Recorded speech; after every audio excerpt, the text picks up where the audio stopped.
virus has brought such chaos into our lives, but we can bring some order back into the chaos. Our lives have been greatly disrupted with so many businesses closed, the long lines at the grocery stores. It's hard even to find toilet paper. Libraries are closed, schools are on hold, and children are at home. When so many things are disrupted, we find that our normal routines can no longer continue as we know them to be. All of us have mental maps on how the world should function, and when so many things are out of whack, our mind registers that something is wrong, and we start getting stressed. We may feel powerless. We definitely didn't ask for this virus. We may feel a loss of control. The government tells us what to do. They tell us which businesses have to stay open and which ones have to close. And we can lose a sense of safety when we hear more and more people around the world are getting this virus. While some things are not within our control, there are some things that we can do. For one thing, we can follow the recommendations of the medical personnel to wash your hands frequently for 20 seconds with soap, clean or disinfect surfaces that you use regularly, apply social distancing by keeping 6 feet away from others, shelter at home, and avoid social gatherings. Another thing that we can do to bring some order back into our lives is to establish a daily routine. We can set a regular time for bed and for getting up, time for breakfast, lunch, and dinner. Set up a time for devotion and prayer. If you have children at home, set up a time to do homework with them.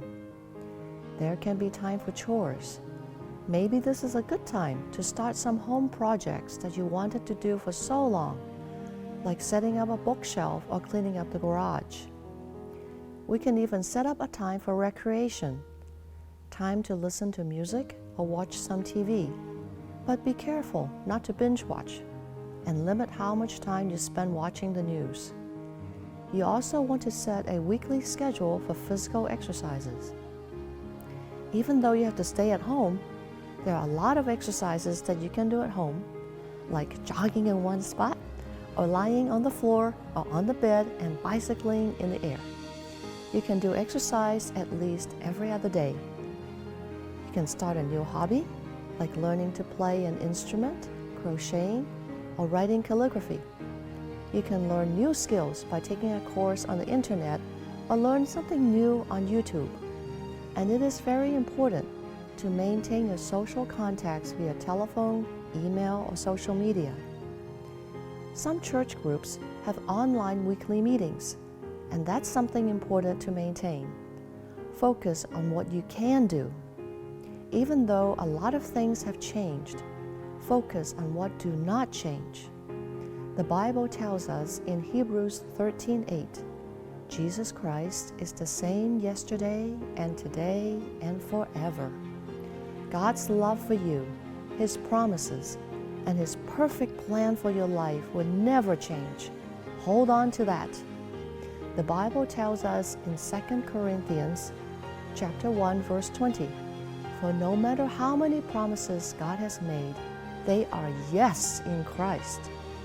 For things that are beyond our control, release them to God. He is in control. The virus was not a surprise to Him. He didn't wake up one day and say, "Oh, I didn't see that coming." The Bible tells us in 1 John 4:4 that greater is He, God, that is in us, than he, Satan, or in this case, the virus, that is in the world. A pastor once said, "We may not know what the future holds, but we know who holds the future." Hold on to that truth. Trust God, and He will keep in perfect peace all those who trust in Him.